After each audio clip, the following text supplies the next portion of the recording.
Hey SnapFlash fam, big news from Gaborone today.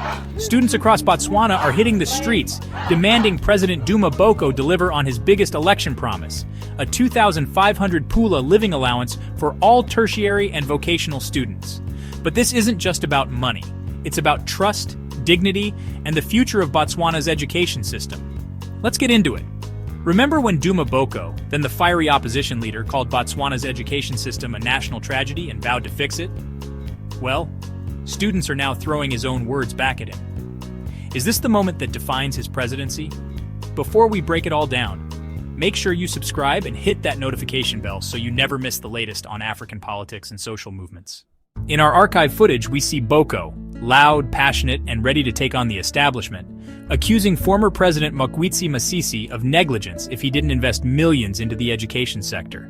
He promised students better infrastructure, accredited courses, and most famously, a living allowance increase to 2,500 pula. That pledge helped galvanize youth support and played a huge role in the UDC's 2024 election victory.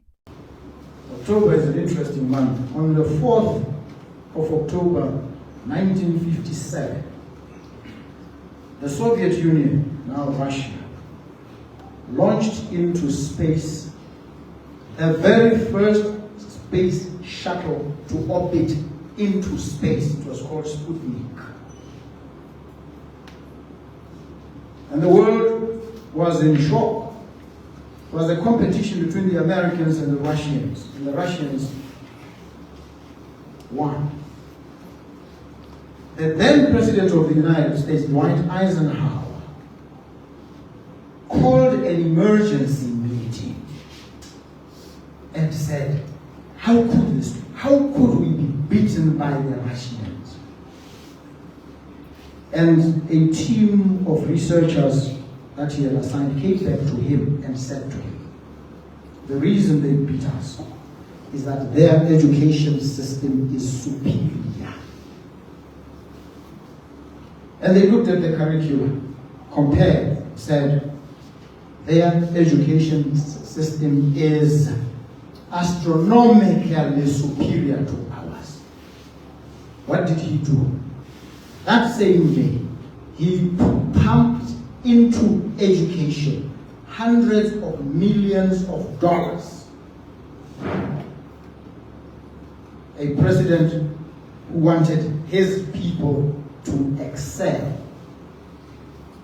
You look at the results in the secondary schools now. Number one school that is said to be at the top has, what is the percentage? 43%. Go to Zimbabwe. Top schools. 43% is not even counted. Those guys are hitting 100%. The lowest, last time I checked, was sitting at 89%. Lowest pass rate. And you're sitting here and allowing yourself to learn in an environment that does not conduce to learning, that destroys you, that then glorifies a 43% pass rate, and people say it's okay. St. Joseph's or whatever the school is number one at 43%. And the whole president is sitting there and he doesn't call an emergency meeting and pump billions into the education system. Then you know the president is either crazy or, I'm not saying anybody's crazy. I'm saying if you have this kind of crisis and the person at the helm doesn't react the same way Dwight Eisenhower reacted in 1957, if the person leading does not find this a tragedy, then he is brain dead. You need to get rid of him before he takes you to the grave. So now the ball is in your court. Thank you. So right now, the most urgent assignment for all of us is to change government. Change government. Why? Because you want a government that works for you, that sees you as worthy of a massive investment in terms of an outlay of resources to help people. What does that mean in flesh and blood terms? It means when you come to school, you must be well fed, well clad, well sheltered. You must have all the accoutrements of enabling you to acquire knowledge. You must not be hungry. You must not be angry. You must not be depressed. You need to be happy. And we will give you, we say, an allowance. We placed it in 2019 at 2,500. We'll look at it again. And you will tell us whether the 2.5 is still okay. And if you feel, and you will make a case, Dr. Tsebo, as an economist, will help you frame the discourse and say, how do you convince this man? Instruct him. Give him an instruction that now we no longer want it to be 2.5, we want it to be 3. Give him reasons, solid justifications. And when you come with these reasoned arguments and you place them before me, there's no way in which I will do my own thing, because it's not about me, it's about you. So that's what we say. Investing in you means ensuring that when you come to school, you're well taken care of. That's why the allowance is critical. It's a life and death issue for most of you. You know why? If you don't have decent accommodation, you don't eat well, you don't dress decently, you become easy pickings for those out there on the prowl. You become liable to abuse because you are a dependent. You become over-dependent on some person, normally a male, who will abuse you. And you can't walk away. Why? Because he's paying your rent. He bought you the iPhone 15 Pro Max. And you think that's what defines you. No, it doesn't. So, if we give you a decent allowance and enable you to not be in dire need, we enable you then to focus on the acquisition of knowledge. Very important. It may seem very rudimentary.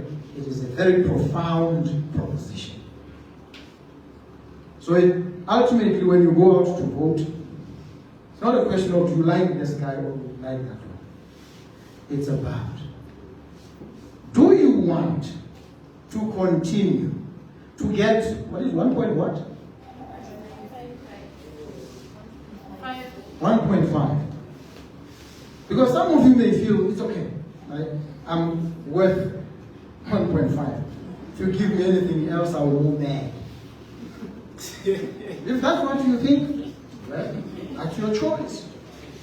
But if you think, I deserve better, then you will say to yourself, this guy here says, I must be paid 2,500. It's a commitment he is making. His government will pay me 2.5 or whatever him and I would have determined above the 2.5.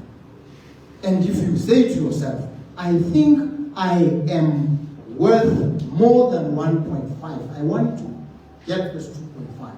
Then you will know how to vote. Because all I have to do when I take over is to implement exactly, make sure you are paid the 2.5 and the very next month.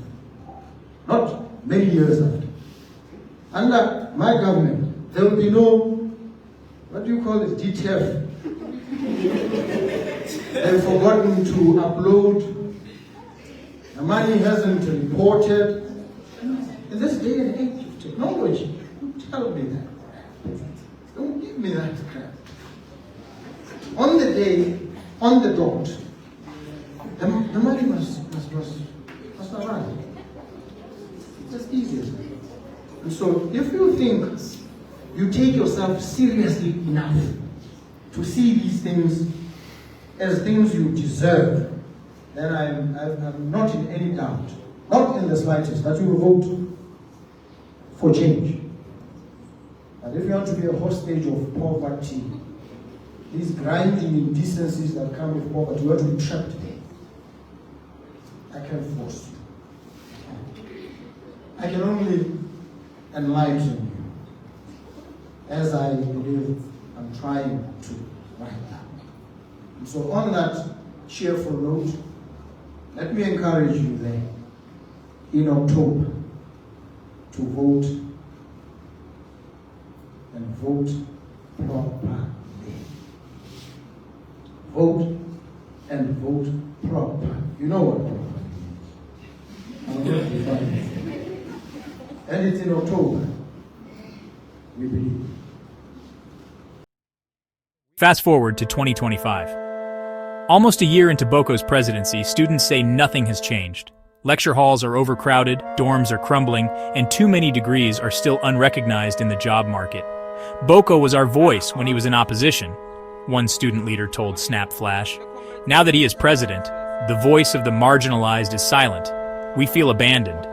Yes, the 2,500 Pula allowance is at the top of the list, but today's protests run deeper.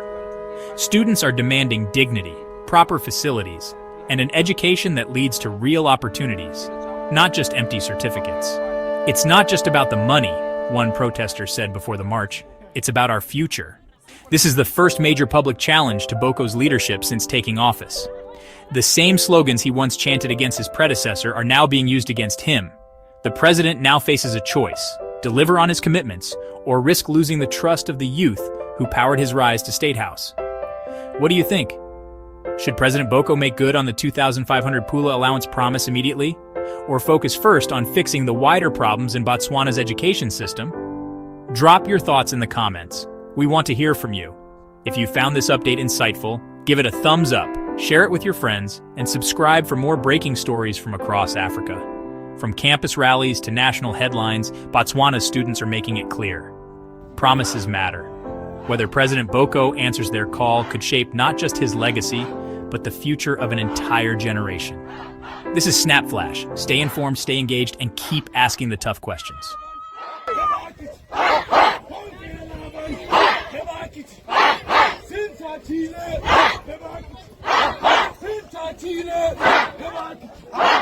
Shoot to kill. Shoot to kill. Kill a man.